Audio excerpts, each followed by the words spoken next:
उनसे निवेदन है कृपया अपने फ़ोन की घंटी बंद करें। जिनके पास फ़ोन है कृपया अपने फ़ोन की घंटी बंद करें।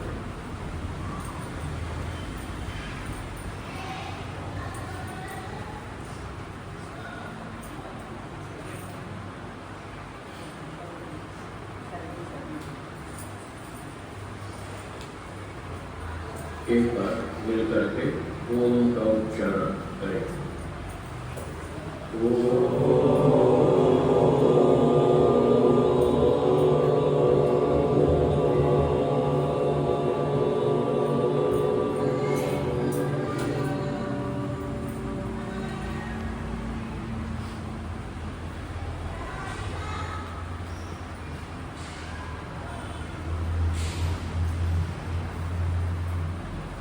उपस्थित सज्जनों, बताओ तो क्या?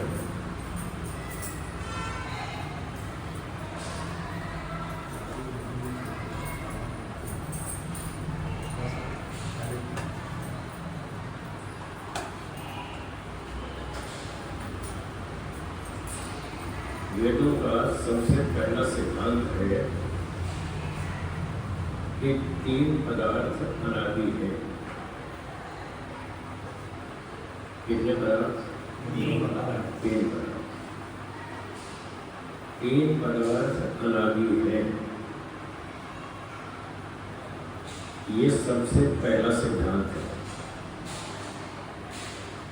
अगर ये समझ में आ जाएगा तो फिर आगे बहुत कुछ समझ में आ जाएगा। अगर ये सिद्धांत समझ में नहीं आया तो फिर कुछ भी समझ में नहीं आएगा। आज सारी दुनिया भटक रही है। उसका सबसे बड़ा कारण यही है कि लोग तीन पदार्थों को ठीक से नहीं जानते। इसलिए तीन पदार्थों को जानना चाहिए। उनके नाम बोलिए। ईश्वर, आत्मा, प्रकृति। ये तीन पदार्थ ये सदा से हैं और सदा रहेंगे। जो वस्तु उत्पन्न होती है वह नष्ट होती है। हाँ या ना? जो वस्तु उत्पन्न नहीं होती वह नष्ट हुई। सीधी बात। तीन वस्तु ऐसी हैं जो कभी भी उत्पन्न नहीं होती। ये तीनों वस्तुएं ईश्वर, आत्मा और प्रकृति, ये कभी उत्पन्न नहीं हुई, कभी बनी नहीं। ये सदा से न ये उत्पन्न होती न मरती। कोई मार नहीं सकता है। जो व्यक्ति इन तीन चीजों को ठीक से जान लेगा वो स्वयं भी सुखी हो जाएगा, दूसरों को भी सुख देगा। और जो इन तीन चीजों को ठीक से नहीं जानेगा वो स्वयं भी दुखी रहेगा और दूसरों को भी दुख देगा। इसलिए इन तीन वस्तुओं को जानना बहुत आवश्यक है। तीन में से एक वस्तु हम है। आप और हम तीन में से कौन सी वस्तु है? तो जो हमारा कार्यक्रम का शीर्षक है वो है स्वयं से परिचय। अपने आप से परिचय करना है। हम आत्मा है। इस बात को लोग लगभग नहीं जानते।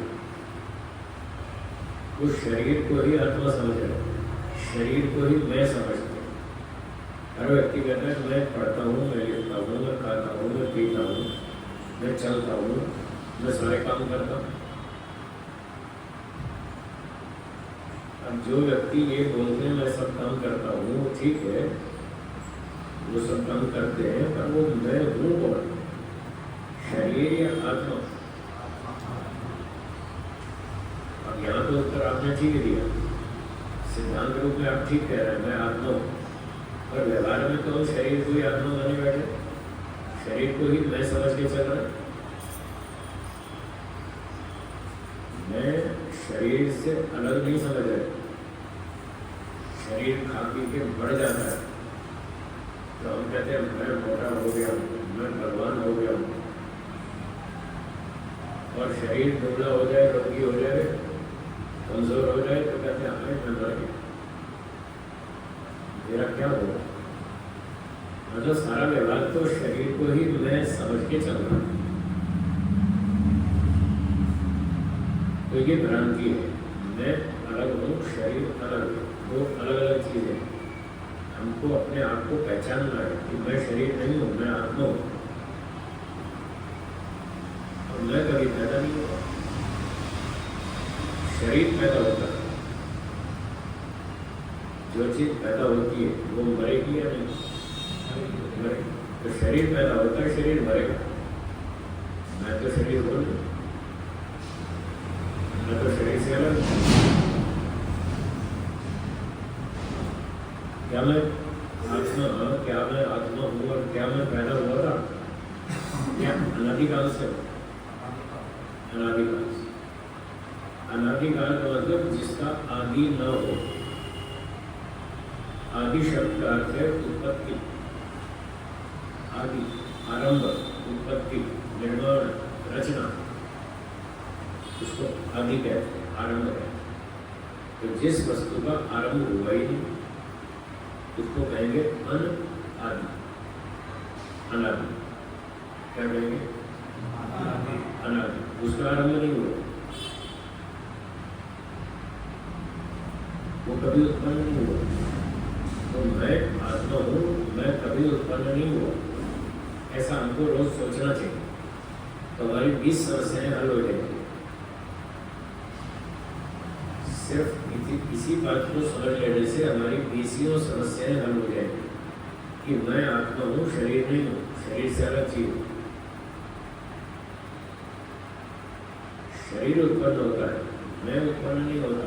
शरीर मरता है, मैं नहीं मरता। जब मैं मरता ही नहीं तो फिर मरने से डर के लगता है। डर लगता है या नहीं? लोगों को मरने से डर लगता है। वो इसीलिए लगता है कि वो शरीर को ही मैं समझ है, इसलिए डर लगता है। शरीर अलग है, आत्मा अलग है, दोनों को अलग अलग समझे, फिर डर नहीं लगेगा। अब अलग अलग कैसे समझे? चलिए छोटा सा उदाहरण देता हूँ। मैं कहता हूँ यह मेरी बोतल है, यह मेरी बोतल है। इस वाक्य का क्या अर्थ हुआ? क्या मैं बोतल हूँ? बोतल से अलग हूँ, ठीक है। यह मेरी बोतल है मतलब मैं बोतल से अलग चीज हूँ, बोतल हूँ। ये वाक्य में 4 शब्द है। यह मेरी बोतल है। इन 4 में से कौन सा शब्द है जो ये बता रहा है कि मैं बोतल नहीं हूँ? ये बिल्कुल ठीक बताया। तो मेरा, मेरी, ये जो शब्द है ये संबंध को बताने वाले शब्द है। मैं और मेरा दो चीज में संबंध होता है, एक में तो होता है। दो वस्तुओं में संबंध होता है, रिलेशन। एक मैं और एक मेरी वस्तु, दो वस्तुएं हैं तो हम दो में संबंध होता है। ये बोतल मेरी, ये चप्पल आपकी है, ये जूता आपका है, ये कार आपकी है, तो कार अलग है, आप अलग हैं, दो अलग चीजें। तो उसमें संबंध बोधक शब्द का प्रयोग होता है, मेरा, मेरी, आपका, आपकी। तो जब मैं ये कहता हूँ यह मेरी बोतल है तो इसका अर्थ हुआ मैं बोतल नहीं हूँ, बोतल से अलग चीज। मैं तो इसका स्वामी हूँ, मैं तो इसका मालिक हूँ, ये मेरी है। मैं और वे दो व्यक्ति हुए। तो इस वाक्य का अर्थ हुआ यह मेरी बोतल है, मैं बोतल से अलग हूँ। फिर मैं कहता हूँ ये मेरी घड़ी है, तो क्या मतलब हुआ? क्या मैं घड़ी हूँ? क्या अर्थ हुआ? मैं घड़ी से अलग, ठीक है। यह मेरी बोतल है, यह मेरी घड़ी है, मैं बोतल से अलग हूँ, मैं घड़ी से अलग हूँ। तीसरा वाक्य, यह मेरा हाथ है। क्या मैं हाथ हूँ? नहीं, हाथ से अलग हूँ। ऐसे ही चौथा वाक्य, यह मेरा शरीर है। तो क्या मतलब? मैं शरीर हूँ, शरीर से हो गई बात साफ। मेरी बोतल, मेरी घड़ी, मेरा हाथ, मेरा शरीर, चारों वक्तों में मेरा शब्द। मेरी बोतल कहने पर मैं बोतल से अलग हूँ, मेरी घड़ी कहने पर मैं घड़ी से अलग हूँ, मेरा हाथ कहने पर मैं हाथ से अलग हूँ, और मेरा शरीर कहने पर मैं शरीर से अलग। तो ऐसे विचार कर, बार बार सोचे, 10,000 बार सोचना पड़ेगा। कितनी बार? 2 बार से बात नहीं बनेगी। 2-4 बार क्या 20 बार तो आप सुन चुके हैं। मैं आत्मा हूँ, आज पहली बार थोड़े सुन, पहले भी सुन चुके, मैं आत्मा हूँ, शरीर आत्मा अलग अलग है, पहले भी बहुत बार सुना, और वो अंदर उतरा नहीं अभी तक। उसको अंदर उतारने के लिए हमें ये सोचना पड़ेगा, हजारों बार सोचना पड़ेगा कि मैं अलग हूँ, शरीर अलग, 2 अलग अलग चीजें। 4 प्रकार का ज्ञान होता है। कितने प्रकार का? 4 प्रकार। एक का नाम है मिथ्या ज्ञान। क्या नाम?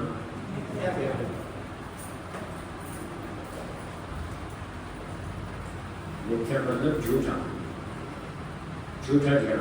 वस्तु कुछ और है, हमारा ज्ञान कुछ और, हम गलत समझना, ये मिथ्या ज्ञान। दूसरे प्रकार का ज्ञान होता है संशय ज्ञान। बोलिए दूसरा कौन सा? संशय ज्ञान। पहला मिथ्या ज्ञान, दूसरा संशय ज्ञान। मिथ्या ज्ञान में भ्रांति होती है, अविद्या होती है, हमने गलत समझ लिया, रस्सी को सांप समझ लिया, थी तो रस्सी, मान लिया सांप। तो ये शुद्ध ज्ञान है या मिथ्या ज्ञान? मिथ्या ज्ञान। वस्तु कुछ और है, हम समझ रहे हैं कुछ और। तो जब व्यक्ति किसी वस्तु को ठीक नहीं समझता, गलत समझता है, उसके बारे में उसने निर्णय कर लिया कि ये सांप है, जबकि है नहीं सांप, है तो रस्सी। जब गलत निर्णय ले लिया तो इसका नाम है मिथ्या ज्ञान। और जब मन में 2 विचार हो, कम से कम 2, 3, 4, 5, 10, 20, 50 जितने भी हो, कम से कम 2, तो उसको कहेंगे संशय। संशय ज्ञान में निर्णय कुछ नहीं हो पा रहा, ये रस्सी है या सांप है, समझ में नहीं आ रहा। जब समझ में नहीं आए तो उसका नाम है संशय। ये दूसरे प्रकार का। पहला वाला मिथ्या ज्ञान, उसमें तो अपने निर्णय ले लिया ये सांप है, जबकि है नहीं, हमारा निर्णय गलत।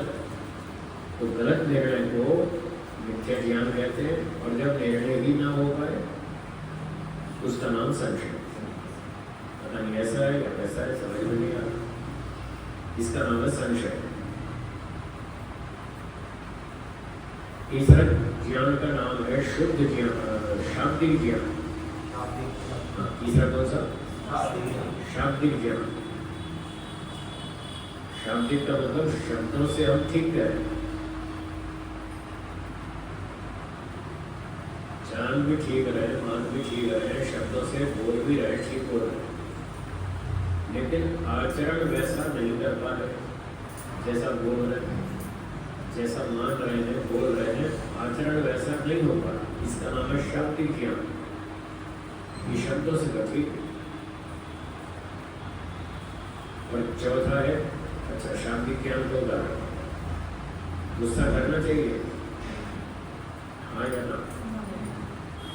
ठीक हो, गुस्सा नहीं करना चाहिए, तो छोड़ दिया गया, अभी छूटा नहीं ना, गुस्सा करना नहीं छूटा ना, अभी आता है गुस्सा। हाँ, तो ये शाब्दिक ज्ञान।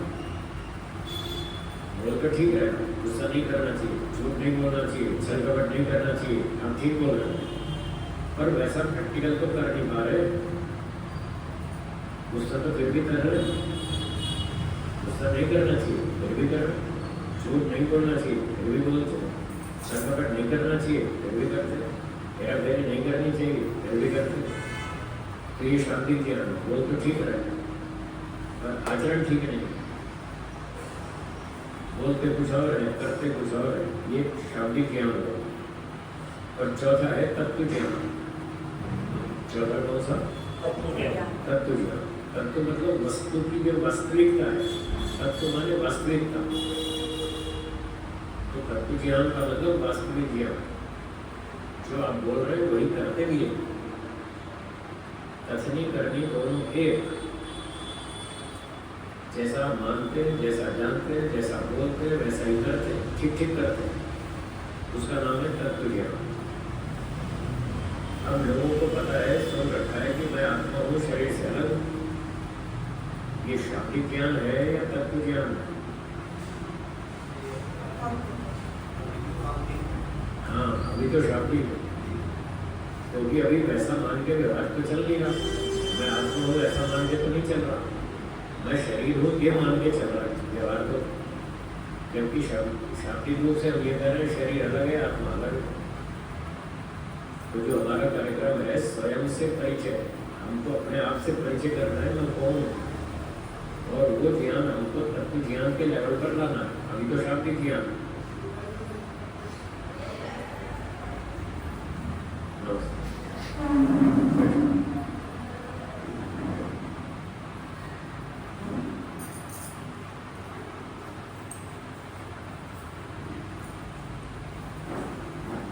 शाब्दिक ज्ञान तो हो गया, मैं आत्मा हूँ, शरीर से अलग हूँ, शाब्दिक ज्ञान तो हो गया, उसमें देर नहीं लगती, तो फटाफट हो जाता है, 2, 3, 4, 5 सेकंड में हो जाता है, उसमें देर नहीं लगती। देखिए मैं आपको बताता हूँ, क्रोध नहीं करना चाहिए, समझ में आ गया? आ गया? तो शाब्दिक ज्ञान तो हो गया, 3 सेकंड में हो गया। गुस्सा नहीं करना चाहिए, 3 सेकंड लगते, आपने समझ लिया, गुस्सा नहीं करना चाहिए।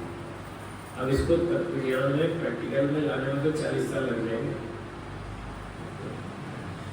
शाब्दिक ज्ञान प्राप्त करना सरल, उसको तत्व ज्ञान में कन्वर्ट करना कठिन है, उसमें 30 साल, 40 साल, 50 साल भी लगते हैं।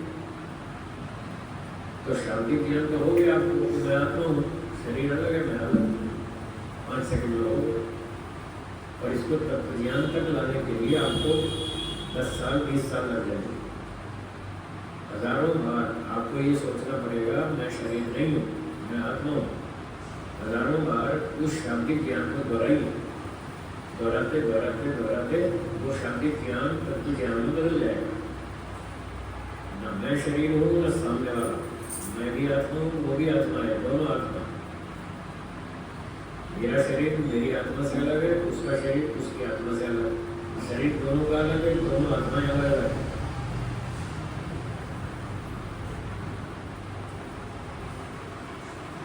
तो ऐसे हजारों बार दोहराना पड़ेगा, फिर ही हमारा ज्ञान तत्व ज्ञान में बदलेगा।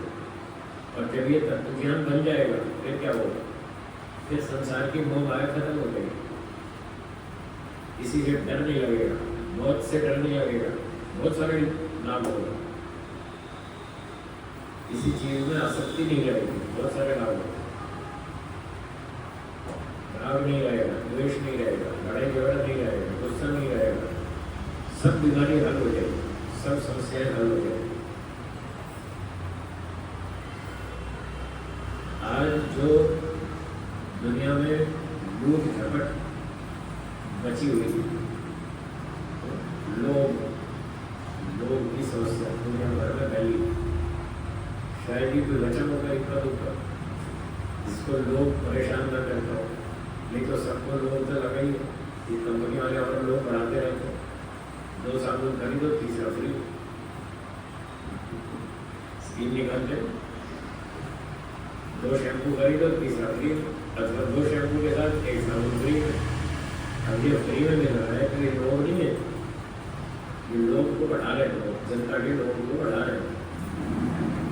और सारी जनता इस सेक्टर में अब फ्री में मिल जाए तो अच्छा है, बिजली फ्री में, पानी फ्री में, कोई कर भी देते हैं बिजली फ्री, पानी फ्री, या कुछ कंसेशन ज़्यादा कर देते हैं। ये सारा लोग है और इस लोगों को ये संसार के लोग बढ़ाते जा रहे हैं।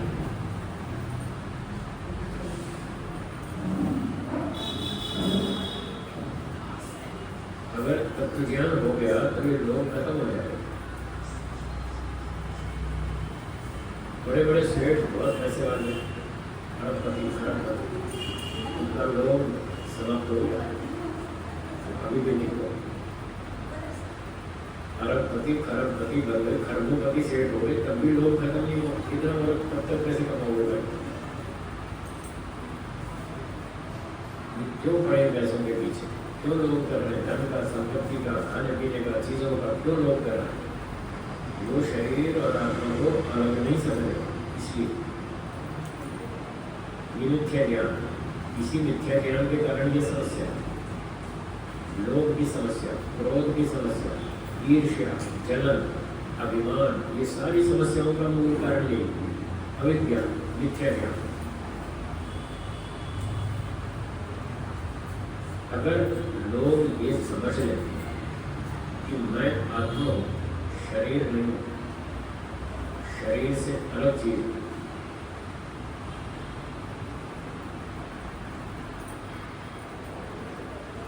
तो फिर आगे 10 प्रश्न उठेंगे आपके मन में, फिर उनके उत्तर आपको ढूंढने पड़ेंगे। अगर मैं आत्मा हूं, शरीर नहीं, तो मैं इतनी संपत्ति क्यों इकट्ठी कर रहा हूं?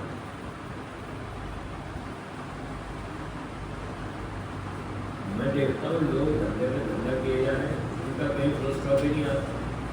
फुल स्टॉप तो क्या, कमा भी नहीं आता, फुल स्टॉप तो क्या आएगा? मतलब रुकते ही नहीं, और कमाओ और कमाओ और धंधा बढ़ाओ, धंधा बढ़ाओ, नींद खराब, भोजन खराब, स्वास्थ्य खराब, फिर भी धंधा बढ़ाओ, सोचते ही क्यों बढ़ाओ धंधा? क्या करोगे? धंधा बढ़ा के क्या करोगे? पैसे कमाओ, कितने पैसे कमाओ, कितने चाहिए आप? सारे यही छोड़ के रहना है।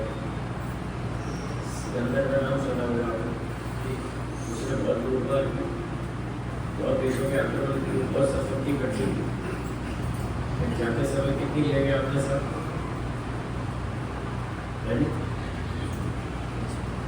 सिकंदर नहीं ले गया, श्री राम जी नहीं ले गए, श्री कृष्ण जी नहीं ले गए, वो सारी संपत्ति यही छोड़ गए।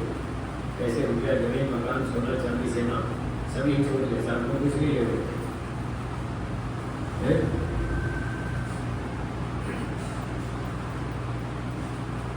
ईश्वर किस चीज का? कोई एग्जॉस्ट फैन चल रहा है, ये ईश्वर किस चीज का? ये बात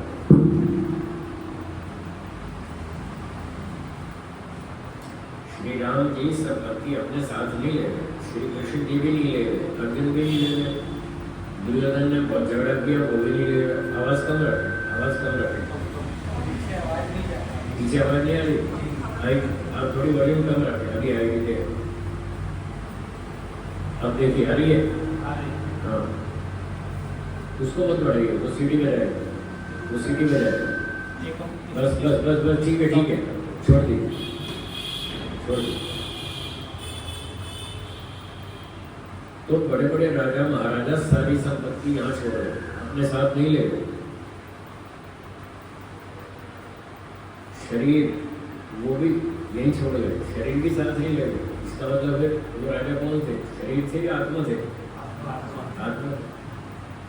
तो आत्मा को तो पैसे चाहिए नहीं, तो शरीर को जिंदा रखने के लिए चाहिए। क्या बोला भाई? पैसे जो चाहिए शरीर के जिंदा रखने के लिए चाहिए।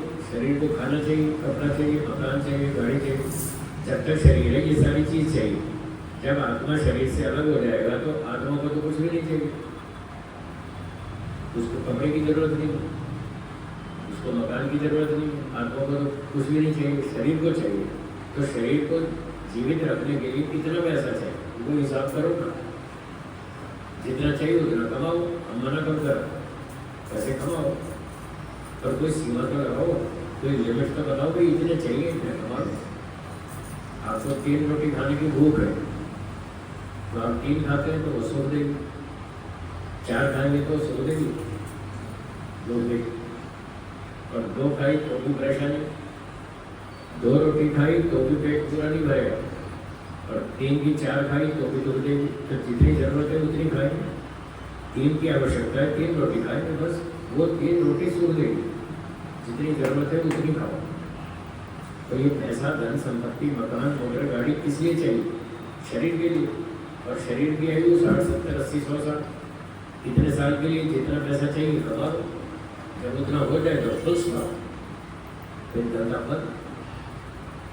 दूसरे को जब चल तुम कमाओ, हमने कमा लिया, अब तुम कमाओ, हमारा काम पूरा हो। तो इस तरह से सोचेंगे तो फिर समझ में आएगा कि मैं शरीर नहीं हूँ, मैं आत्मा हूँ। क्यों फालतू पैसे इकट्ठे करो? तो फिर आप एक सीमा के बाद रुक जाएंगे, फिर क्या करेंगे? फिर आत्मा के लिए काम करेंगे। आत्मा को क्या चाहिए?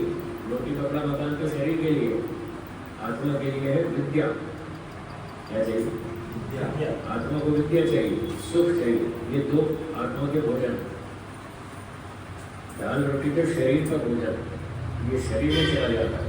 आत्मा में 1 मिलीग्राम भी आत्मा में एंटर नहीं होता। घी खाओ, मिठाई खाओ, कुछ भी खाओ, आत्मा में एंट्री नहीं होती। 1 मिलीग्राम, माइक्रो मिलीग्राम भी नहीं होती। आत्मा बिल्कुल अलग चीज है। चाहे आप 100 ग्राम मिठाई खाओ, चाहे 250 ग्राम खाओ, आत्मा को तो मिलना नहीं कुछ भी। फिर क्यों झपट रहे, क्यों छीन रहे दूसरे का हिस्सा? उसको भी खाने दो, उसको भी जिंदा रहना है, हमें भी रहना है, उसको भी रहना है, हमें भी खाना मिलना चाहिए, उसको भी। तो मिल बांट के खाओ, दोनों जीवित रहें, दोनों अपना काम करें, दोनों अपना भविष्य ठीक करें, अच्छा बनाएं। यदि इस तरह से आत्मा को अलग समझ लेंगे तो ये लोभ की समस्या, छीन झपट की समस्या, अन्याय की समस्या, शोषण करने की समस्या सब खत्म हो जाएगी। एक एक करके सब हल हो जाएगी। और ये तब होगी जब हमें तत्व ज्ञान होगा।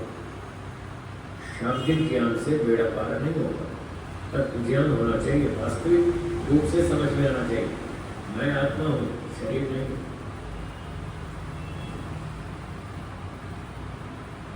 आपके पास बहुत जमीन है, मकान है, मोटर गाड़ी है, भवन है, सब कुछ संपत्ति है। मेरे पास 1 इंच भी जमीन नहीं, 1 इंच, इतनी भी जमीन नहीं, 1 स्कूटर नहीं है मेरे पास, कोई कार नहीं है, कोई बंगला नहीं है, कुछ संपत्ति नहीं है, रहते हैं बहुत सुखी।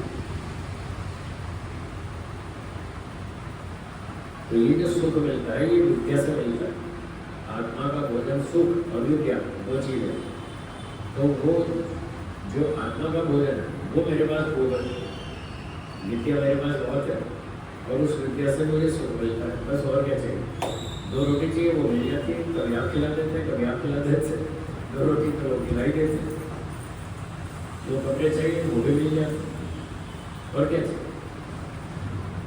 जीने के लिए बहुत थोड़े पैसे चाहिए, बहुत थोड़े साधन चाहिए। इतने साधनों में व्यक्ति आराम से जी सकता है।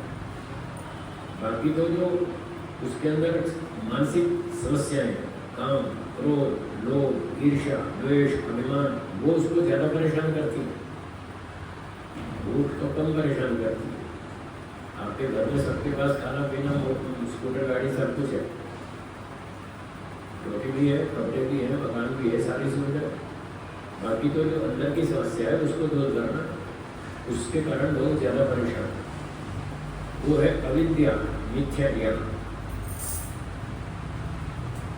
तो ये मिथ्या ज्ञान है कि मैं आत्मा हूँ, मैं शरीर को ही मैं आत्मा समझे बैठा हूँ, ये मिथ्या ज्ञान। वास्तविक ज्ञान है मैं शरीर से अलग हूँ, मैं आत्मा हूँ, शरीर से अलग हूँ, ये वास्तविक ज्ञान है। तो इसको प्राप्त करना, इसको प्राप्त कर लेने से हमारी तीसरी समस्याएं हल हो जाएगी। लोभ खत्म हो जाएगा, क्रोध खत्म हो जाएगा, सब झंझट खत्म हो जाएगा। तो एक तो हमें 3 पदार्थों में से ईश्वर को जानना, आत्मा को जानना, दूसरा संसार को जानना, संसार के बारे में बहुत भ्रांति, बहुत मिथ्या ज्ञान, और तीसरा ईश्वर को जानना। 3 चीजों के बारे में मिथ्या ज्ञान, ये हट जाएगा तो हम बहुत सुखी हो जाएंगे। जब हम सुखी होंगे तब दूसरों को सुख देंगे। जब हम ही दुखी है तो दूसरों को क्या सुख देंगे? हम तो दुखी है तो दुख देंगे, सुखी है तो सुख देंगे। तो सुखी होने का उपाय है वास्तविक ज्ञान। तो मैं बता रहा था, पहला ज्ञान मिथ्या ज्ञान, गलत समझना। दूसरा संशय ज्ञान, जब समझ में नहीं आए। अच्छा ये बताइए, संसार में सुख है या नहीं? है। दुख है या नहीं है? दोनों है। अगला प्रश्न, संसार में सुख अधिक है या दुख अधिक है? कोई सुख बता रहा है, कोई दुख बता रहा है, ये तो गड़बड़ है ना, यही तो गड़बड़ है। कोई सुख कह रहा है, कोई कह रहा है दुख अधिक है। जिसको सुविधाएं अच्छी मिलेगी वो कह रहा सुख अधिक है, जिसको सुविधाएं कम मिली वो कहता है दुख अधिक है। ये तो बाहर की सुख दुख हुआ, बाहर की सुविधाएं कम अधिक हुई, उसके कारण भी सुख दुख हुआ। और अंदर जो मन में चिंता है, तनाव है, टेंशन है, भय है, आशंका है, वो तो शायद सभी को होती है, किसी किसी को नहीं होती, वो तो सबको होती है। गरीब हो अमीर हो सबको होती है, बहुत पैसे तो भी होती है, कम हो तो भी होती है। तो जो मानसिक चिंता है, तनाव है, टेंशन है, भय है, आशंका है, आदि आदि, ये जो मानसिक समस्या है, ये दुख नहीं है, ये दुख नहीं देता, हाँ या ना? अच्छा, आपको शारीरिक रूप से सुविधा मिल जाती, दाल रोटी सब्जी मकान कपड़ा मोटर गाड़ी साल भर मिलता रहता है, फिर ये तो शारीरिक सुख हुआ, शरीर से अच्छी तरह जी रहे, सुविधाएं ठीक मिल रही।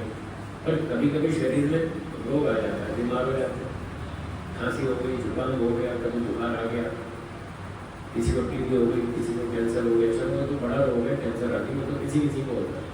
पर भूख प्यास गर्मी ठंडी ये तो सबको होती रहती है, पर उसका इलाज हम कर लेते हैं।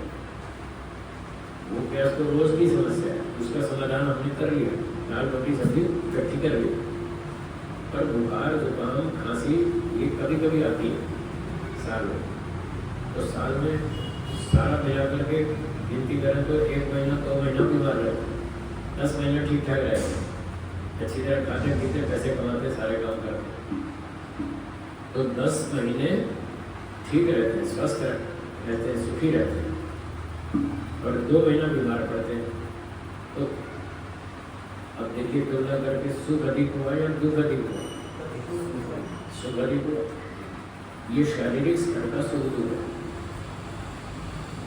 खाना पीना भोजन सब ठीक मिल रहा है, ये शारीरिक सुख है।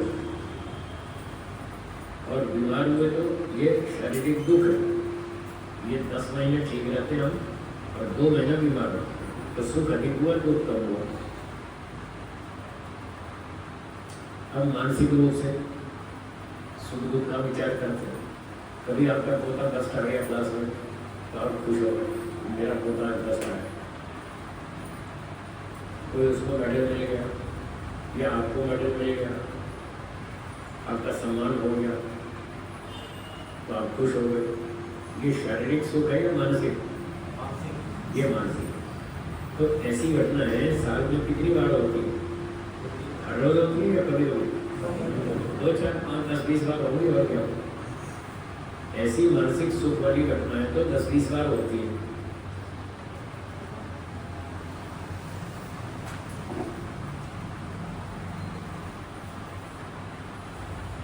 तो मानसिक सुख तो कभी कभी होता है, और जो चिंता है, तनाव है, टेंशन है, ये साल में कितने दिन होता है?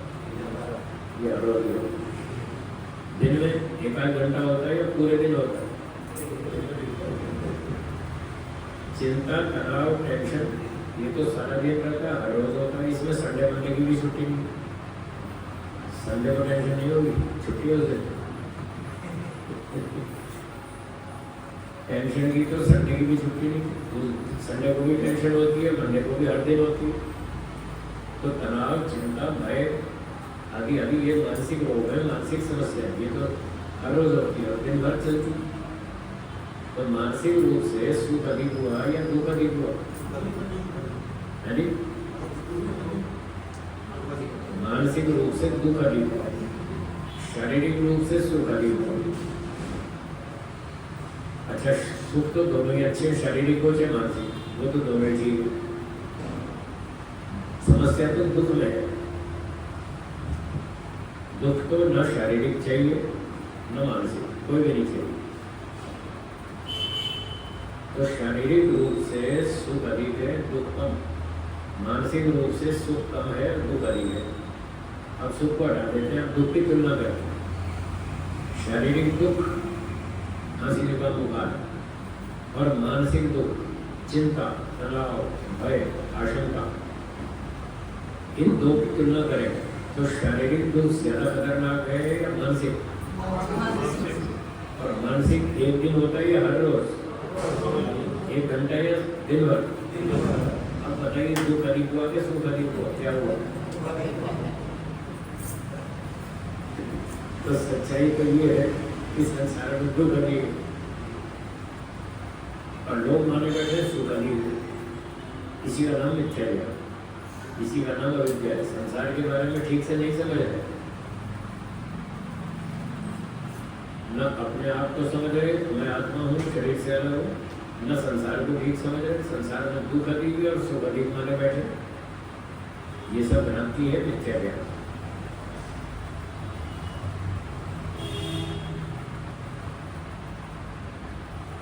संसार में सुख है, हम मानते हैं, है थोड़ा सा, बहुत थोड़ा, ज्यादा नहीं। और लोग उसको ज्यादा बना करके माने बैठे, इतने से सुख को इतना सुख माने बैठे। एक आइसक्रीम खाएंगे, ऐसे नाचेंगे, पता नहीं क्या स्वर्ग मिलेगा आपको। टीवी में देखो ऐड आती है, आइसक्रीम खाएंगे, ऐसे नाचेंगे, ऐसे कूदेंगे जैसे पता नहीं स्वर्ग मिलेगा। आइसक्रीम अच्छी है, उसमें सुख मिलता है, पर कितनी देर? 2 मिनट, 5 मिनट, 10 मिनट, बस 10 मिनट में खत्म। एक तो लंबा नहीं चलता, 10-20 घंटे लगातार नहीं चलता। आप 8-10 घंटे लगातार आइसक्रीम खा लेंगे, कुछ भी नहीं खा सकते। 10 घंटे में क्या करें? कुछ भी नहीं खा सकते, 10-20 मिनट में खत्म। तो किसी एक वस्तु को भी आप लगातार नहीं भोग सकते, इतनी क्षमता नहीं है। तो उसका सुख हमें थोड़ी सी देर मिलता है। और सांसारिक सुख में एक और समस्या ये है कि इस सुख को भोगने से हमारी इच्छा शांत नहीं होती। क्या बोलो? इच्छा शांत नहीं होती। मन में तो इच्छा बनी रहती है, थोड़ा और सुख ले लो, थोड़ा और ले लो, और ले नहीं पाते। शारीरिक क्षमता खत्म हो गई, इच्छा तो है और ये तो थोड़ा सा 2 रसगुल्ले और खा लो, 2-4 गुलाब जामुन और खा लो, तो खाया नहीं जा, पेट भर गया, खून बहुत मीठा हो गया, खाया नहीं जा रहा। उस वस्तु से हमारी तृप्ति नहीं होती, इच्छाएं शांत नहीं होती। ये समस्या है भौतिक सुख में। क्यों नहीं होती इच्छा शांत? इसलिए नहीं होती कि भौतिक सुख की जो क्वालिटी है वो बहुत घटिया है। भौतिक सुख की जो हम इंद्रियों से सुख भोगते हैं, खाना पीना, घूमना फिरना, देखना सुनना, इन इंद्रियों से जो सुख भोगते हैं, उस सुख की क्वालिटी बहुत बेकार है। उससे हमारी तृप्ति नहीं होती। हमको चाहिए 100%, उसमें मिलता है 20%। बताओ कैसे तृप्ति हो जाएगी? हमको जितनी रिक्वायरमेंट है, जितनी हाई क्वालिटी की, उतना क्वालिटी का सुख है ही नहीं। इसलिए वो हम खा भी लेते हैं, भोग लेते हैं, थोड़ा तो अच्छा लगता है। शुरू में 2-4-5 मिनट अच्छा लगता है, उसके बाद फिर वो खत्म, उसमें फिर रुचि खत्म हो जाती है। मतलब इच्छा तो बनी रहती है, आगे भोग नहीं सकते, उसकी क्वालिटी बेकार है।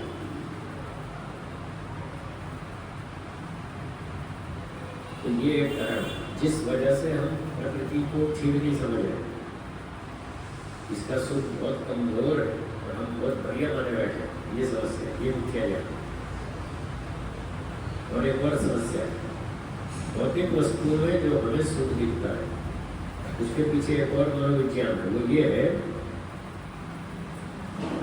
कि जब तक कोई वस्तु हमें प्राप्त नहीं हुई, तब तक उसमें बहुत सुख दिखता है। हाँ बोलिए, क्या बात है? जब तक कोई वस्तु हमें प्राप्त नहीं होती, तब तक उसमें बहुत ज्यादा सुख मिलता है, बहुत ज्यादा सुख दिखता है। हाँ, हमारे हाथ में नहीं आई, दूर है हमसे, तो बहुत बढ़िया दिखती है, बहुत सुखदायक दिखती है। और जब वो हाथ में आ जाती है, हम उसका प्रयोग कर लेते हैं, फिर बस इतना ही सुख था। हम तो खाम का पागल थे इसके पीछे पड़ रहे। हम सोचते थे इसमें बड़ा सुख है, बड़ा सुख कहाँ है, बड़ा सही है। अब 2-4-6 महीने में उससे बोर हो जाते हैं। जो वस्तु हमें प्राप्त नहीं है उसमें बहुत सुख दिखता है। जब वो प्राप्त हो जाती है और हम उसका भोग कर लेते हैं फिर पता चलता है इसमें तो कुछ नहीं। अब उससे जो अगली वस्तु है जो अभी हाथ में नहीं आई, अब उसमें सुख दिखता है। वही नियम तो वही रहता है, जो हाथ में नहीं आई उसमें बहुत सुख है, जो आगे उसमें कुछ नहीं। तो जो वस्तु अभी प्राप्त नहीं हुई कल वो भी प्राप्त हो जाएगी, फिर उसका भी फूल खुल जाएगी, इसमें भी कोई सुख नहीं है। हम बेवकूफ थे, पागल थे, इसके पीछे पड़े गए। बस सारा जीवन व्यक्ति इसी दौड़ में दौड़ता रहता है, इसी चक्कर में फंसा रहता है। मुझे ये प्राप्त करना है, मुझे ये करना है, मुझे ये करना है। वो सब करने के बाद भी वही होगा। तो संसार में वस्तु खत्म होती ना, वस्तुएं खत्म होती ना इच्छाएं खत्म होती। वस्तु देख देख के इच्छा बढ़ती रहती है और व्यक्ति सारा जीवन भागता ही रहता है, दौड़ता ही रहता है। अंत में हाँफ के मर जाता है और उसकी इच्छा पूरी नहीं होती। फिर कहता है मेरी ये इच्छा रहेगी, अगले जन्म में पूरी करूँगा। फिर इच्छा साथ में जाता है अगले जन्म में। तो अगले जन्म में भी तो यही दुनिया है, इससे और ऊँची प्रकृति थोड़ी आएगी। यही तो संसार है और कहाँ है। अगले जन्म में भी उसकी इच्छाएं पूरी नहीं होने वाली। 10 जन्म ले लो, 10 करोड़ जन्म ले लो, इच्छाएं खत्म नहीं होने वाली।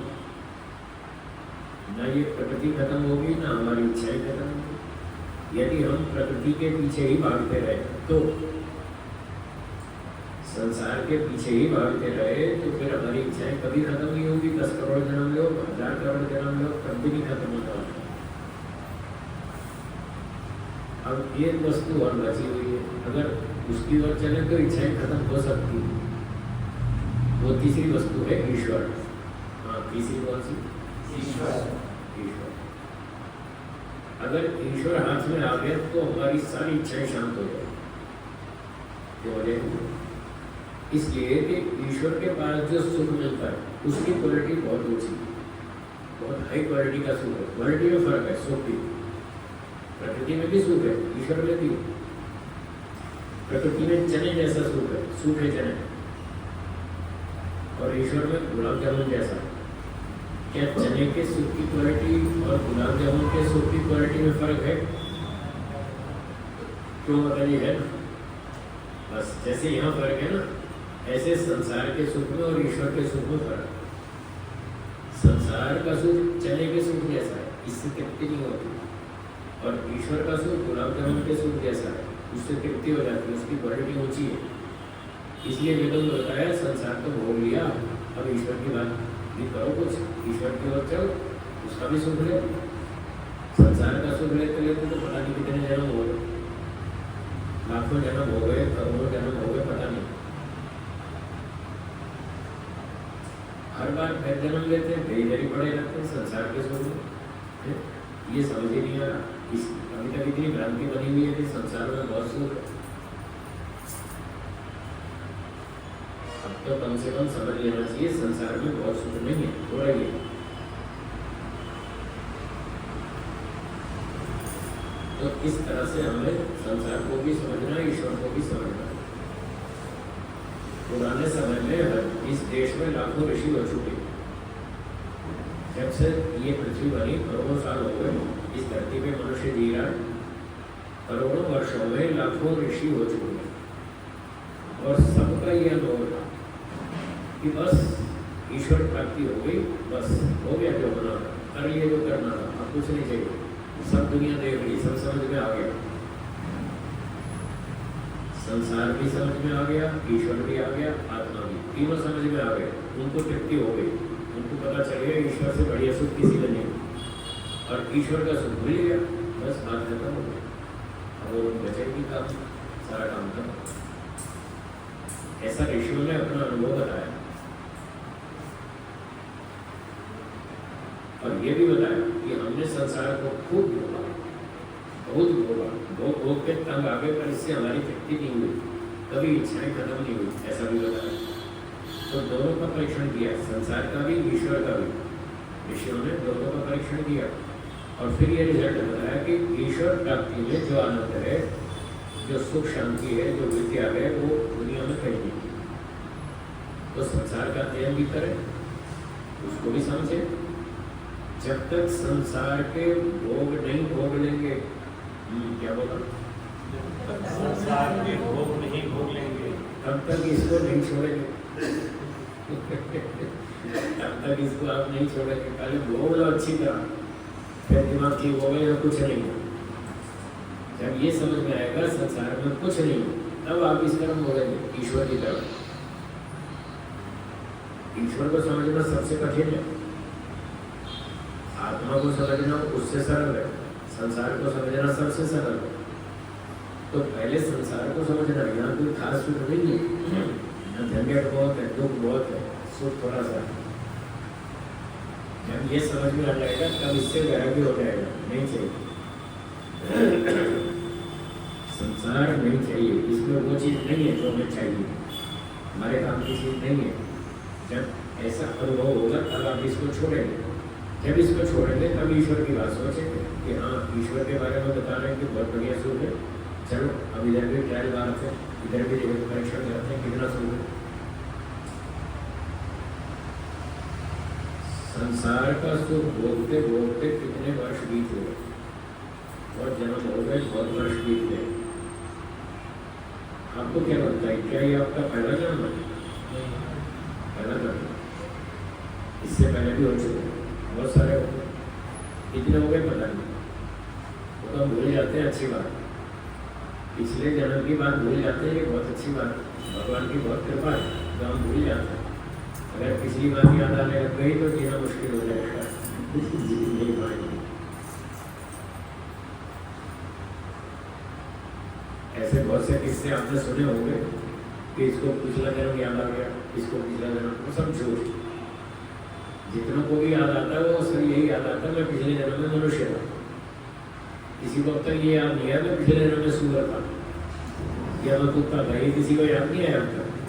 सबको वही याद आता है मैं मनुष्य था। क्यों? पीछे सूअर कुत्ता नहीं था क्या? वो क्यों नहीं याद आ रहा?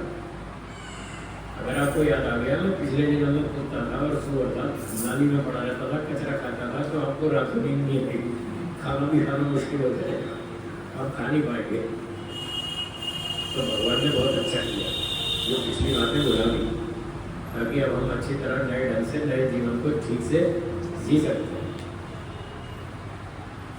तो चलो कोई बात नहीं, पिछली बात याद नहीं आती ना सही, पर अनुमान ये कहता है कि पीछे बहुत सारे जन्म तो हो ही गए, संख्या नहीं मालूम, कोई बात नहीं, पर हजारों लाखों जन्म हो चुके हैं।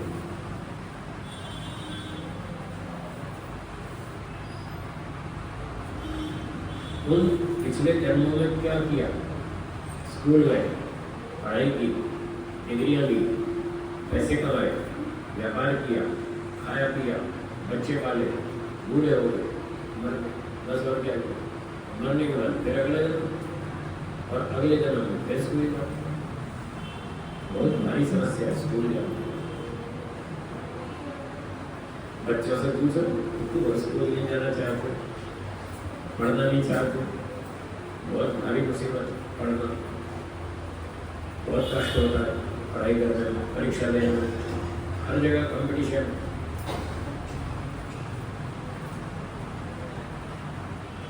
तो पीछे कई जन्म हो गए हमारे, सब जन्मों में यही तो किया, यदि मनुष्य बने तब तो स्कूल गए, और अगर नहीं कुत्ते बने बने तो बात ही है, फिर तो कितनी ज़्यादा मार खाई होगी।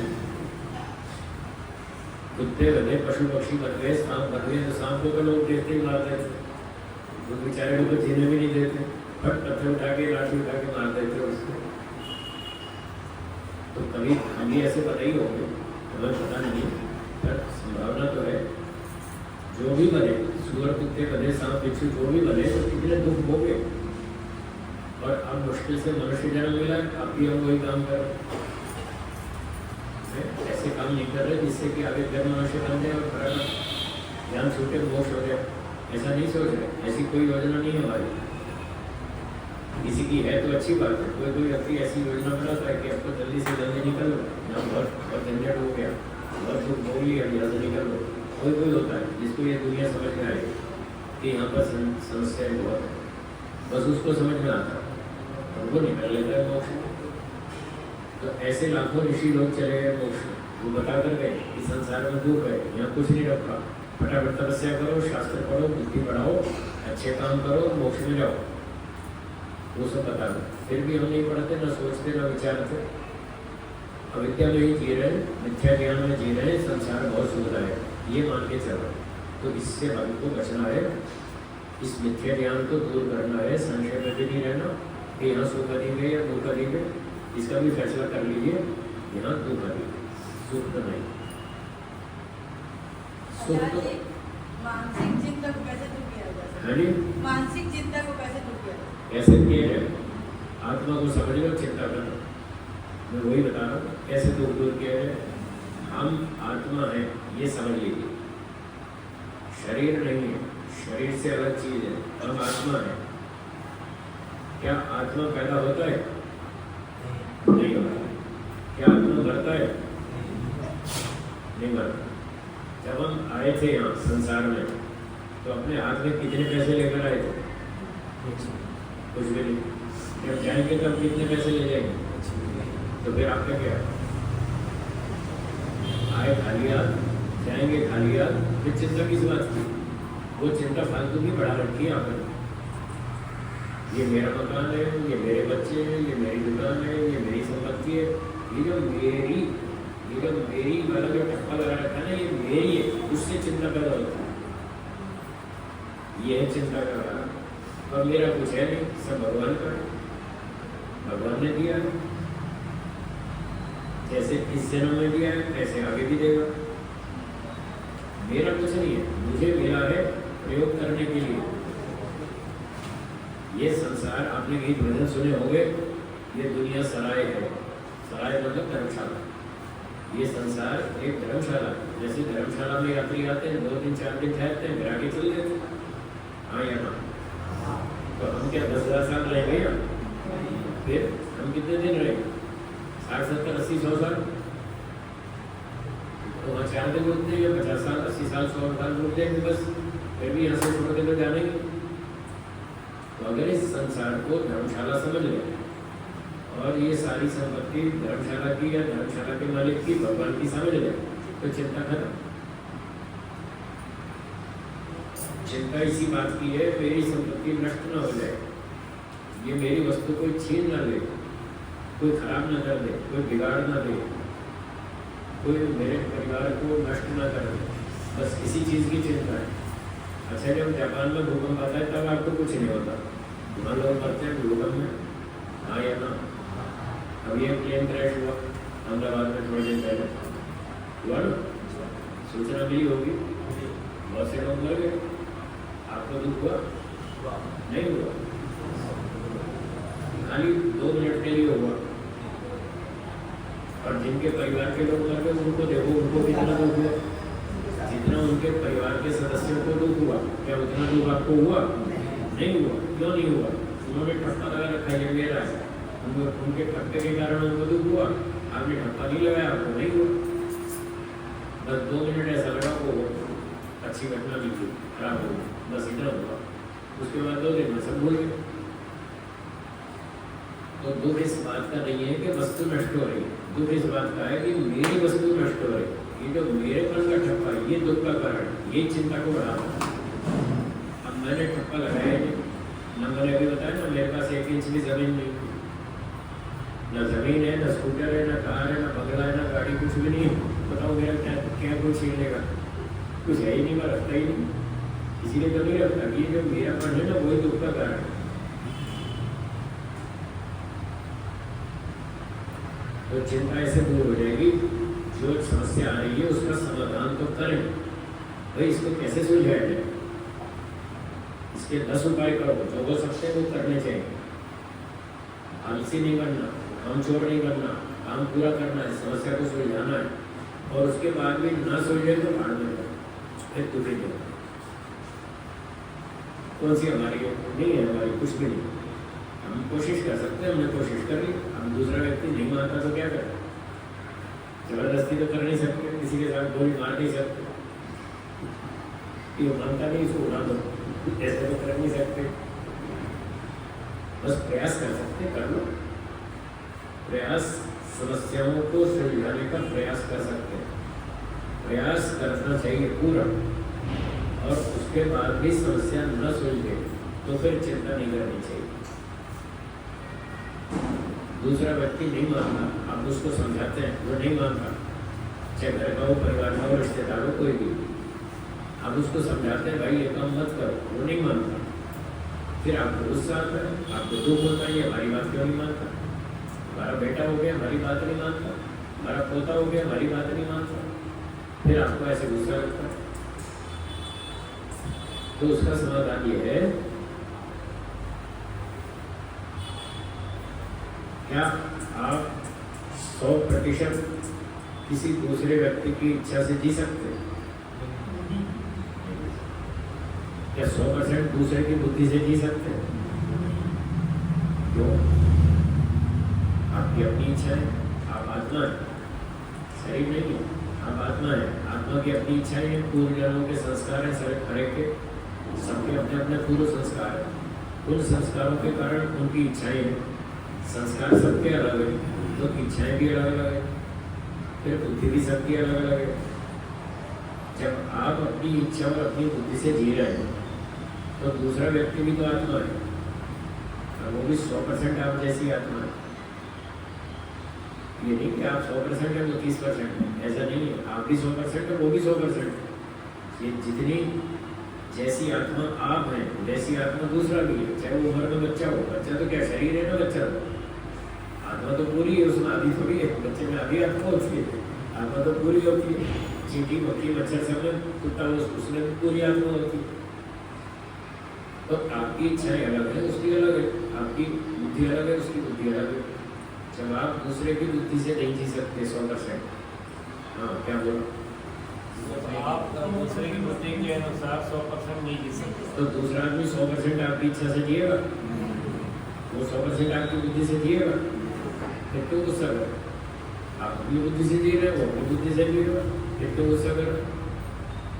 आप खुद अपने ऊपर बात को तोल करते हो, मैं भी दूसरे की इच्छा से नहीं जी सकता, मेरी अपनी इच्छाएं, मैं अपनी इच्छाएं पूरी करना चाहता हूँ, वो भी पूरी करना चाहता है। आजकल सब लोग अपनी इच्छाएं पूरी करने पर तुले हुए हैं, वो इस बात पर ज्यादा ध्यान नहीं देते कि हमारी जो इच्छाएं हैं वो लीगल है या इलीगल है, कानून के सम्मत है या कानून के विरुद्ध, इस बात की चिंता नहीं लोगों को। कानून क्या कहता है इसकी परवाह नहीं है, बस मुझे पूरी करनी मेरी इच्छा है, ऐसे स्वतंत्र स्वच्छंद हवा में उड़ रहे, जैसे वही दुनिया के मालिक, वही दुनिया के राजा, वो भी अपनी मनमानी करेंगे, क्यों करेंगे भाई? तुम इस दुनिया को छोड़ के अलग चले जाओ अकेले, अब फिर कर लो जो करना। आर्य समाज के 10 नियम याद है? 10वां नियम बोलिए।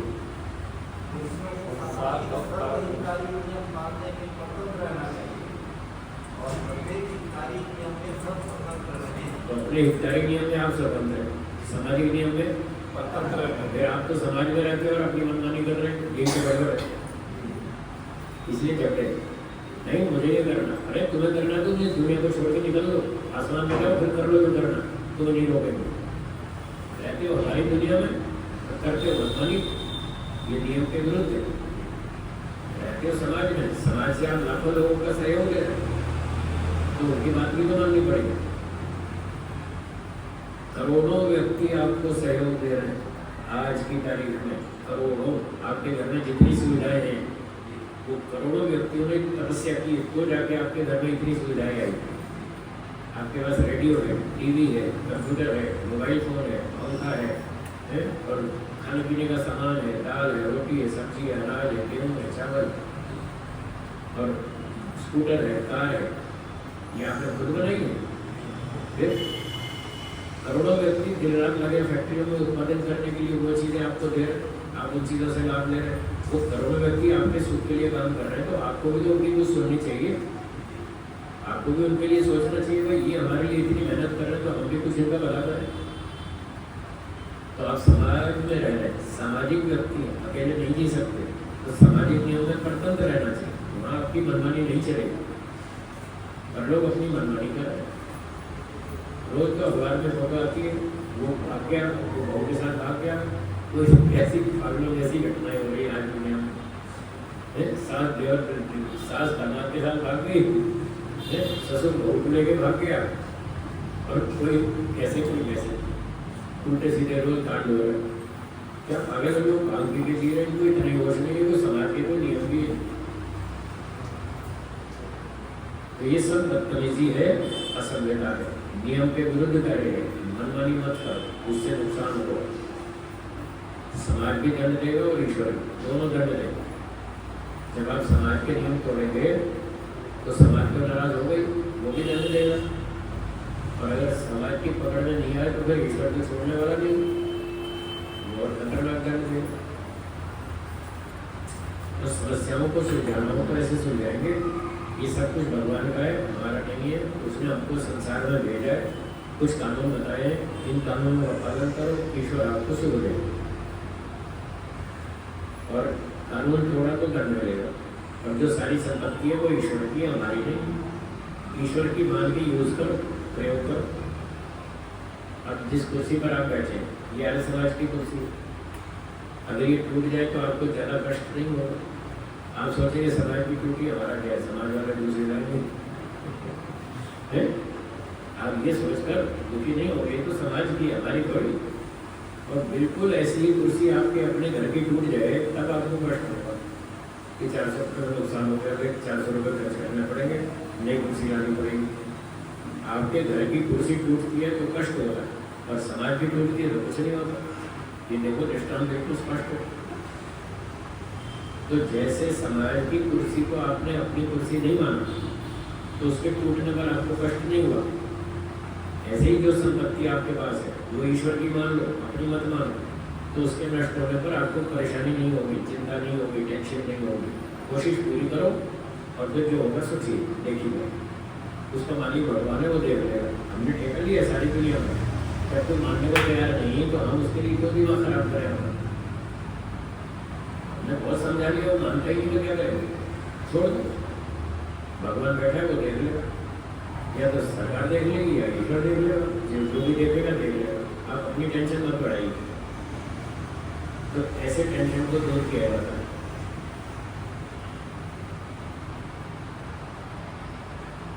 मैं आत्मा हूँ, शरीर से अलग हूँ, मेरा कुछ नहीं है, सब कुछ भगवान का दिया हुआ है। दुनिया का मालिक ईश्वर है, जो मुझे ड्यूटी की है, मुझे अपनी ड्यूटी पूरी करनी है। कोई मेरी बात मान लेगा तो ठीक है, नहीं मानेगा तो बोलेगा, भगवान जाने बोलेगा।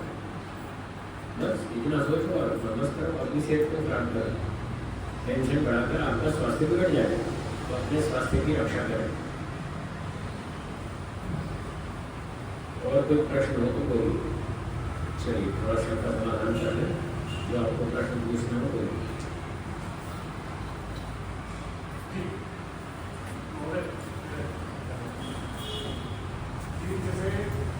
माइक ले लीजिए, मुझे सुनाई नहीं देगा ना ठीक से, माइक से बोलिए। हाँ जी, तो ऐसा है कि हमारा जो कर्म है, माइक थोड़ा दूर रखें। जी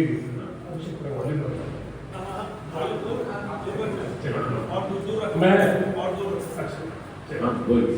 तो मैं ये कह रहा था कि जैसे जो जीव आत्मा है वो स्वतंत्र है कर्म करने में, और जो फल मिलेगा तो ईश्वर देगा। अब मेरा प्रश्न इस पे नहीं है, मेरा प्रश्न ये है कि जैसे मान लीजिए एक गणितज्ञ है, अब कोई व्यक्ति है वो 100 साल पहले उसने गणित में कोई विशेष ऐसा कार्य किया जो कभी किसी व्यक्ति ने नहीं किया। जैसे दक्षिण में रामानुजन थे, उनके पास उन्होंने कोई शिक्षा नहीं ली, परंतु उनको वो गुण थे कि वो अपने गणित के जो गुण थे वो दिखा पाए समाज को। अब उस पर कई लोग चकित करते हैं कि जिसके पास कोई शिक्षा नहीं है, प्राथमिक शिक्षा जिसके पास नहीं थी, वो एक गुण दिखाया। तो कई लोगों ने उसको दैवीय गुण बोल के ये बताया कि उसके पूर्ण जन्म के संस्कार थे जो कि आज दिखने शुरू हुए। तो ऐसे ही कई लोगों में अपने अपने गुण होते हैं, कोई संगीतकार होता है, कोई खिलाड़ी होता है। तो अगर मान लीजिए कोई पोलो का खिलाड़ी था 200 साल पहले, और आज 200 साल के बाद उसमें वो गुण फिर से दिखे, तो ईश्वर ये कैसे तय करता है कि उसको गुण किस जन्म में देने हैं, किस आधार पे देने हैं? क्योंकि अनेकों जन्म हुए हैं, अनेकों गुण उसने संचित किए हैं। अब वो प्रारब्ध धीरे धीरे करके फिर वापस एक परिणाम में वो होंगे, चरितार्थ होंगे। तो कौन सा परिणाम उसको कितना देना है, कितने गुण का 50% इस जन्म में मिलेगा, उसके बच्चे का 10% उस जन्म में मिलेगा, ये कैसे तय होता है? वो अपनी इच्छा से करता है। कर्म करने में हम स्वतंत्र हैं। जी फल भोगने में स्वतंत्र नहीं है। फल भोग ईश्वर देगा जी ईश्वर अपने कानून से देगा। वो डिसाइड करेगा किसको कब क्या देना, किस कर्म का फल कब देना, 20 जन्म बाद, 50 जन्म बाद, 100 जन्म बाद। जी जो संस्कार होते हैं हमारे संस्कार, जी वो तो हर जन्म में हमारे साथ चलेंगे, बिल्कुल हर जन्म। जी अब उन संस्कारों से हमको प्रेरणा मिलेगी। जी उस प्रेरणा से फिर हमारी स्वतंत्रता है, हम उस फील्ड में काम करें या दूसरी पकड़ें, वो सपोर्ट तो करेंगे।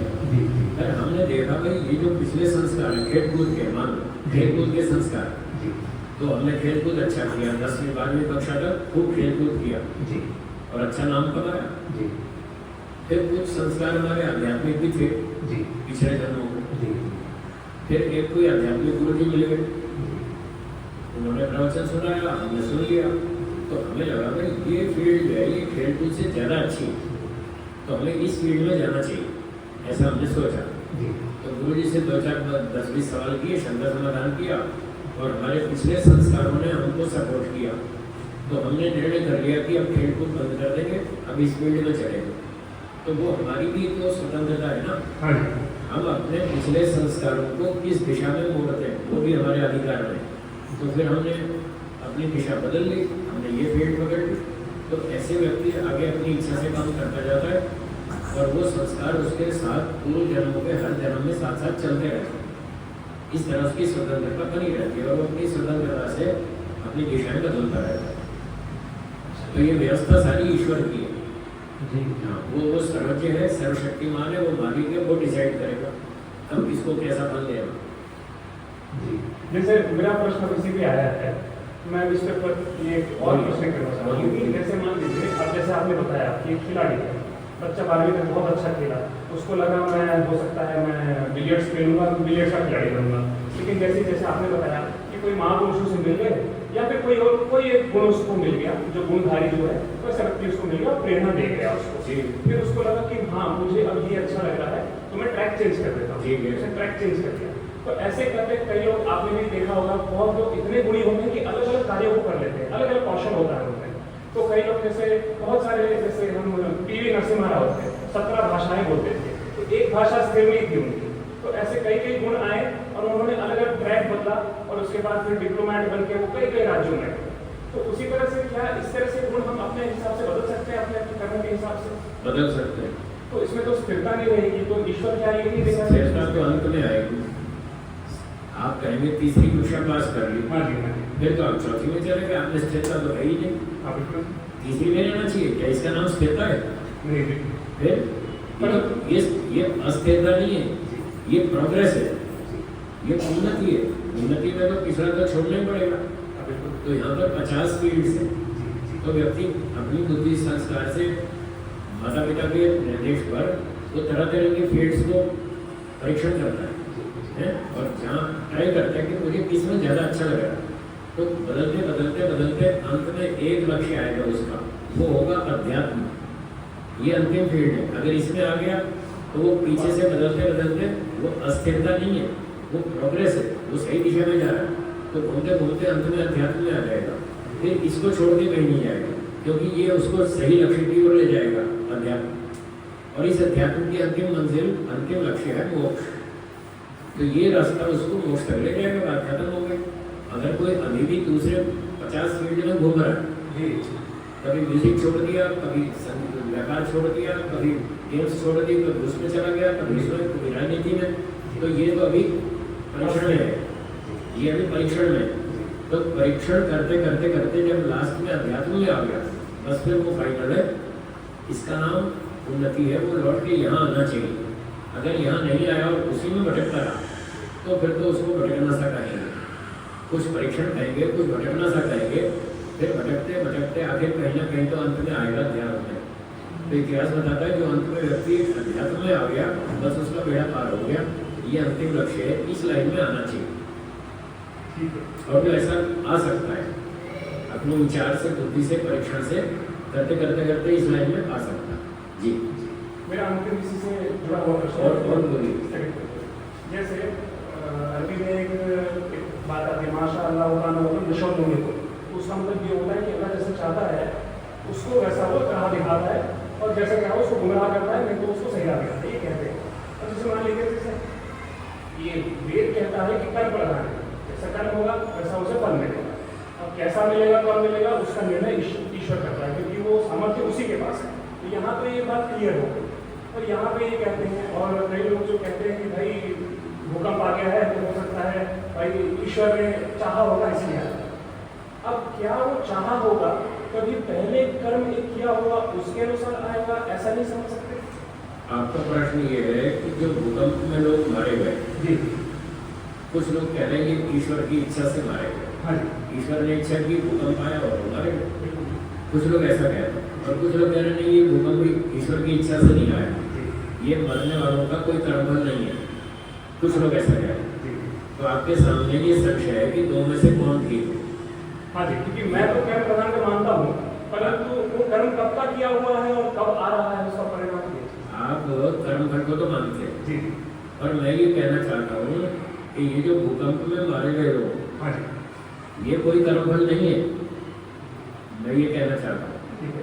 अभी जो प्लेन क्रैश में मारे गए अहमदाबाद हाँ में, जी, ये उनका कर्मफल नहीं है, ये एक्सीडेंट है, ये दुर्घटना है। जो दुर्घटना होती है वो कर्मफल नहीं होता, और जो कर्मफल होता है वो दुर्घटना नहीं होती। कोर्ट ने न्यायाधीश अपराधियों को कर्म का फल देते हैं, क्या आप इसको दुर्घटना मानते हैं? नहीं, क्योंकि वो तथ्यों के आधारित है। वो दुर्घटना नहीं है। दुर्घटना की परिभाषा अलग है, कर्मफल की अलग है, दोनों में अंतर है। कर्मफल जो होता है वो लाभ तोड़ कर दिया जाता है। जिसने 3 लाख की चोरी की इसको इतनी दंड, जिसने 20 लाख की चोरी की इसको इतना दंड, जिसने 2 करोड़ की चोरी की उसको इतना दंड। वो कर्म के हिसाब से नाप तोड़कर दंड दिया जाता है, उसको कर्मफल कहते हैं।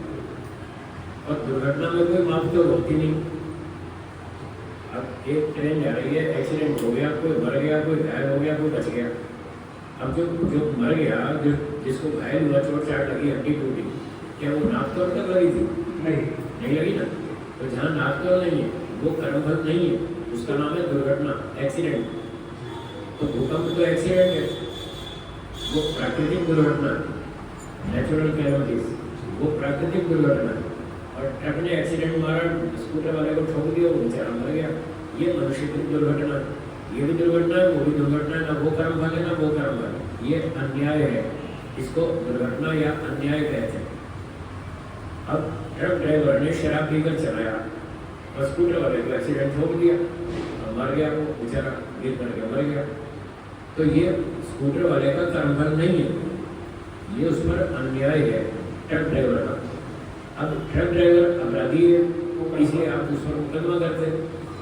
वो अपराधी तभी तो माना जाएगा जब उसने अपनी मर्जी से किया हो, अपनी गलती से किया हो। अगर ईश्वर ने उसकी मौत लिखी हुई है, मरने वाले की मौत ईश्वर ने लिखी और ट्रक ड्राइवर ने उसको मार दिया, फिर तो आपको ये मानना पड़ेगा कि उसने ईश्वर के आदेश का पालन किया, हाँ या ना। अगर आप ईश्वर के आदेश का पालन मानेंगे तो क्या इस केस में वो अपराधी माना जाएगा? नहीं, तो ईश्वर दोषी हो जाएगा। फिर तो ईश्वर दोषी बनेगा और ड्राइवर तो अपराधी बनेगा नहीं।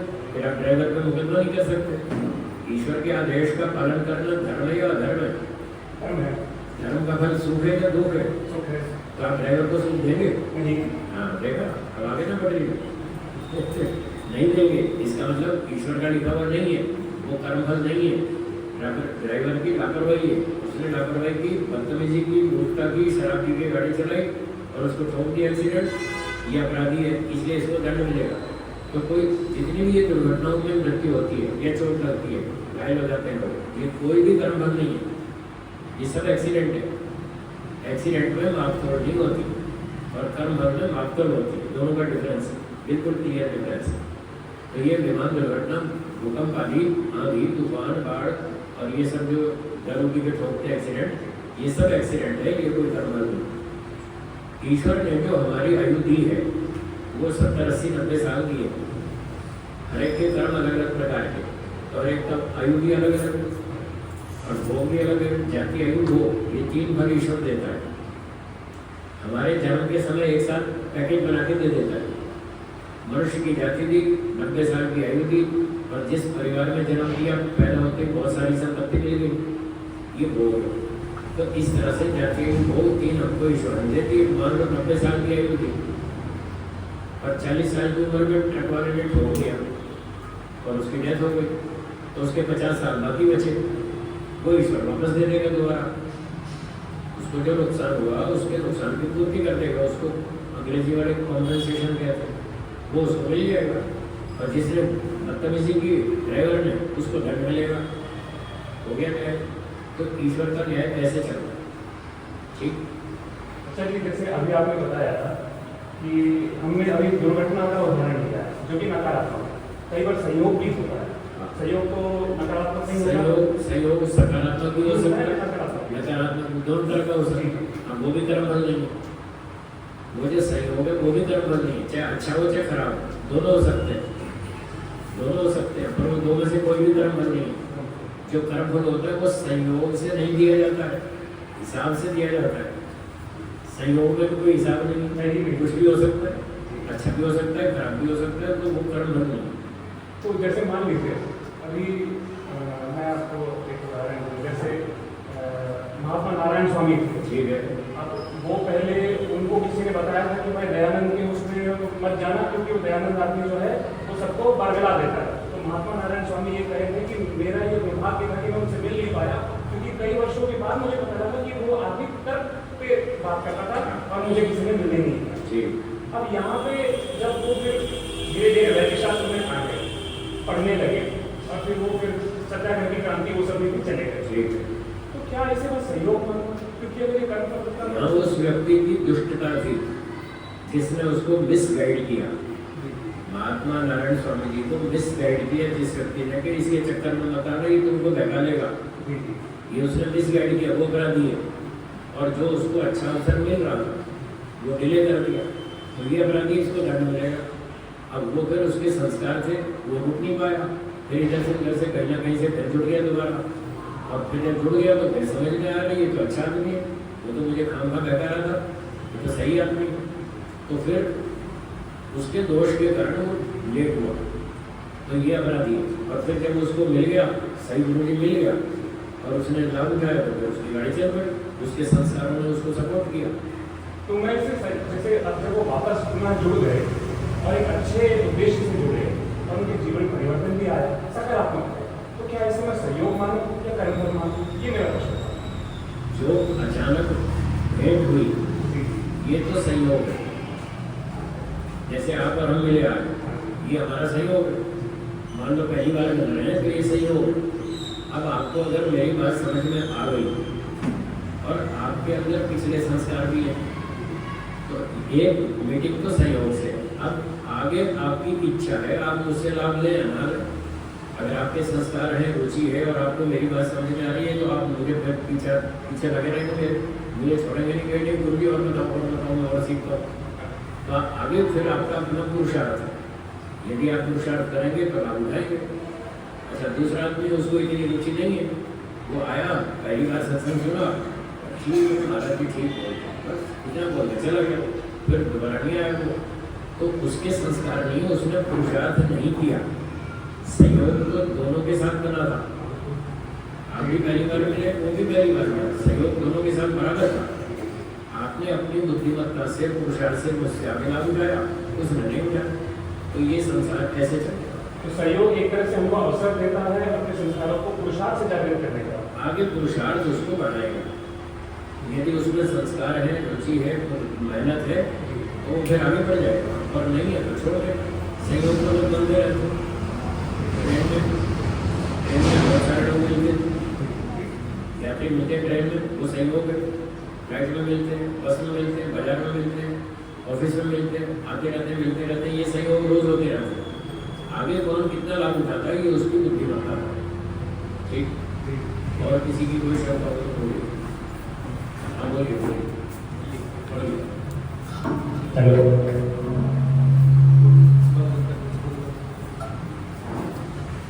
आत्मा निराकार है तो एक जगह से दूसरी जगह यात्रा कैसे करती है? तो निराकार आत्मा को यात्रा के लिए एनर्जी कहाँ से मिलती है?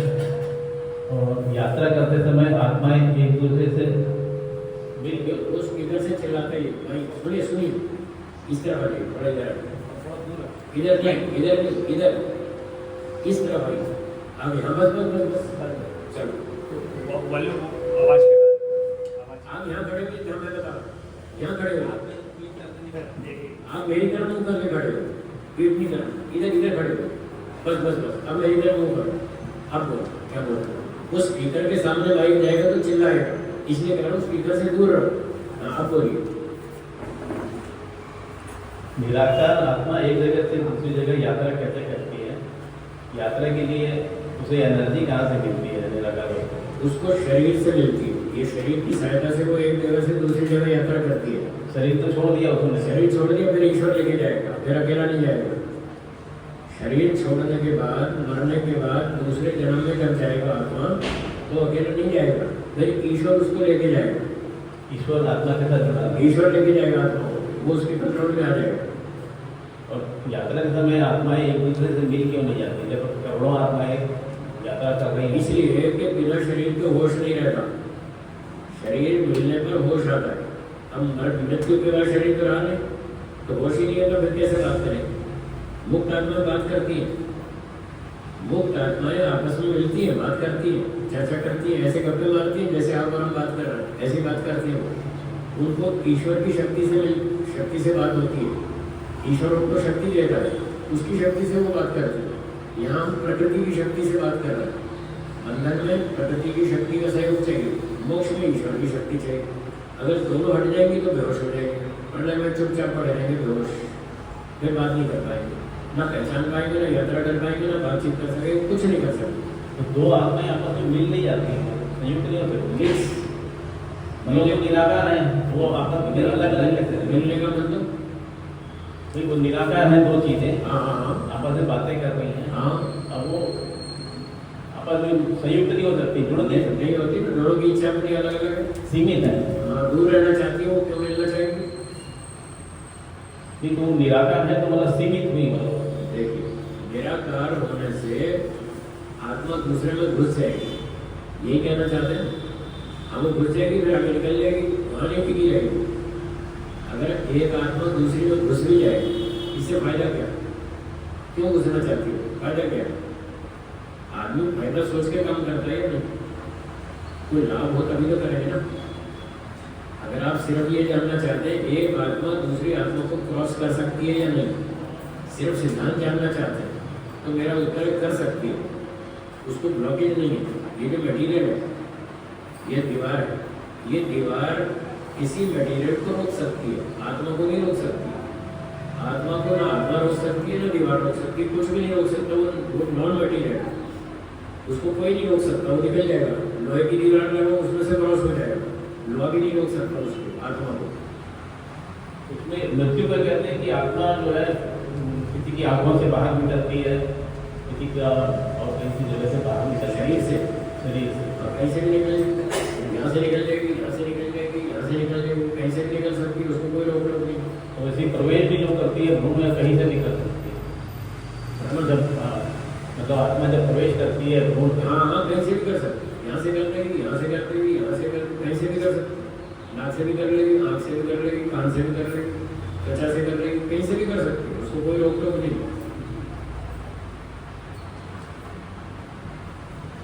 तो अनादि होने के कारण आत्माओं की संख्या सीमित है, तो क्या उनकी गणना संभव है?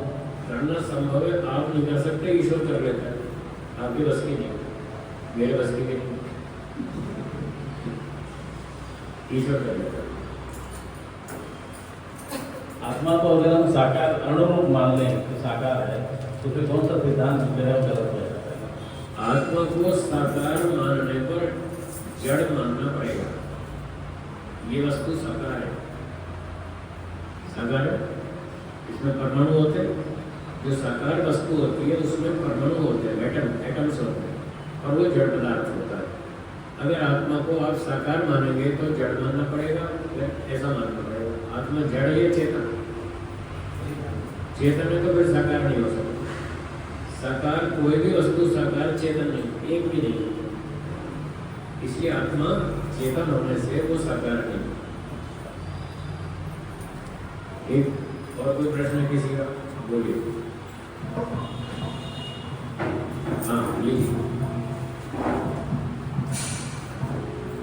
आचार्य जीवात्मा के पूर्व जन्म का फल समाप्त हो गया, इसकी समय समय कैसे ज्ञात होगा?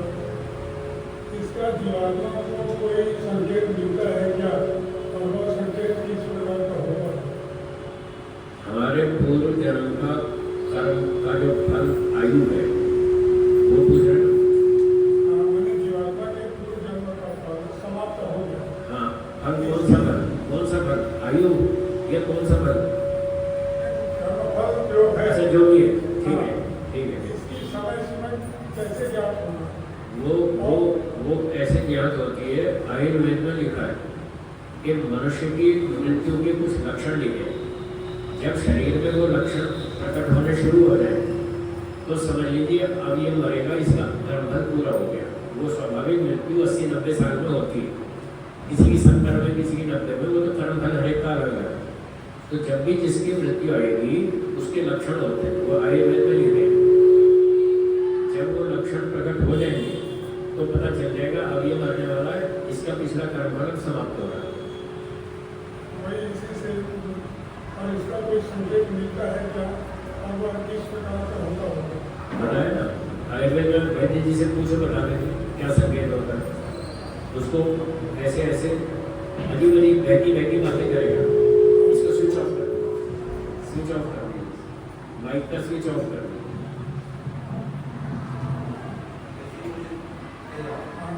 जो सुनिए, अभी सुनिए, जो कर्मफल जिसका पूरा होने वाला हो तो वो बहकी बातें करेगा। यहाँ पर 2-2.5 फुट के मंच पर बैठा, उसको आप कहेंगे नीचे आ जा, तो हमें नीचे कैसे आओगे? तो 20 फुट गहरा है, 20 फुट गहरा में नीचे कैसे आया? आपको 2.5 फुट दिख रहा है, उसको 20 फुट दिख रहा है। ऐसे अजीब बातें करेगा, अजीब उसको हरकतें होंगी। कभी उसको दादाजी दिख रहे हैं, कोई परदादाजी दिख रहे हैं, कोई राक्षस दिख रहे हैं उसको, आपको कुछ नहीं दिख रहा, उसको दिख रहा है मरने वाले को। वो ये ऐसे बहकी बातें करेगा। तो आयुर्वेद में लिखा है कि मरने का लक्षण, अब उसकी मौत 1-2 दिन में हो जाएगी, वो मरने के आसपास। तो इस तरह के संकेत मिलते हैं जिससे पता लगता है कि अब ये मरेगा।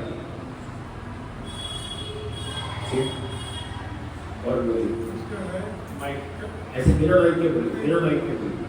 कई बार ऐसी परिस्थितियाँ आती है कि मनुष्य असमंजस व विवशतावश जिस कर्म को नहीं करना है तो न चाहते हुए उस कर्म को करता है। ऐसे में कर्म और व्यवस्था का क्या परिणाम देता है? वो चाहता तो नहीं है करना, पर परिस्थिति ऐसी आ जाती है उसको वो कर लेता है। ठीक है, परिस्थितियाँ सबके सामने आती है। बहुत से लोग बहाना बनाते हैं, साहब मैं क्या करूँ, मेरी परिस्थिति ऐसी, वो बहाना है। क्योंकि बहुत सारे लोग उस परिस्थिति में उस काम को नहीं भी करते। जैसे एक व्यक्ति झूठ बोलता है, उससे पूछा भाई तुम झूठ क्यों बोलते हो? सब मेरी परिस्थिति ऐसी है, मुझे मजबूरी है, मैं बोलना पड़ रहा है। अच्छा, दूसरा व्यक्ति की भी वही परिस्थिति है, वो नहीं बोलता झूठ, वो सच बोलता है, भले थोड़ा नुकसान हो जाए कोई बात नहीं। तो परिस्थिति को बहाना है। व्यक्ति चाहे तो उस परिस्थिति में सच भी बोल सकता है और झूठ भी बोल सकता है, जो उसकी इच्छा है वो बोलेगा। तो सच बोलेगा तो उसको इनाम मिलेगा, भले थोड़ा नुकसान हो जाए और उसको इनाम मिलेगा। और झूठ बोलेगा, परिस्थिति का बहाना लेगा, तो झूठ बोलेगा, दंड मिलेगा। अब आपकी इच्छा है सच बोलो या झूठ बोलो। सच बोलोगे तो इनाम मिलेगा, झूठ बोलोगे दंड मिलेगा। व्यवस्था जो बताया जाता है, व्यवस्था कुछ नहीं, व्यवस्था तो बहाना है। मैं कहता हूँ उसके सामने भी तो व्यवस्था थी। चंद्रशेखर आजाद के सामने व्यवस्था नहीं थी क्या?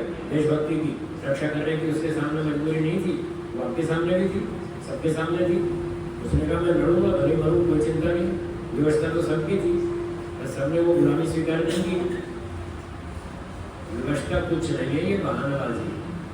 और समाज में या लोकाचार में तो आदमी एक दूसरे को इसी तरह से बात करता है। ऐसा बोलते हैं, व्यवहार में ऐसा बोलते हैं, वो सिर्फ बहाना है, अपने बचाव का बहाना है और कुछ नहीं। हाँ, उसका भी दंड मिलेगा, गलती करेंगे दंड मिलेगा, बहाना बनाओ व्यवस्था का जोर। ठीक, स्वामी दयानंद का जो निधन हुआ वो उनके जीवन काल से पहले होने वाला सामयिक निधन। हाँ, ठीक है। तो उनका पुनर्जन्म हुआ होगा? नहीं, उनकी मोक्ष की योग्यता बन गई, वो मोक्ष में चले गए। जो उनको लॉस हुआ वो उनको मुक्ति से लौटकर वापस मिलेगा। जब वो पूर्ण हो जाएगी। हाँ, जब मुक्ति पूरी हो जाएगी फिर वापस आएंगे तब मिलेगा, मिलेगा तो सही, पर तत्काल नहीं मिलेगा। तत्काल नहीं मिलेगा क्योंकि उनकी मोक्ष की योग्यता बन चुकी है, तो अब तो मोक्ष में जाएंगे, लौट कर लेंगे भोग में जो बचा है। समय समाप्त होता है, यहाँ विराम देंगे, प्रधान की सूचना बताएंगे शाम को, सायंकाल की बताएंगे। वो भाई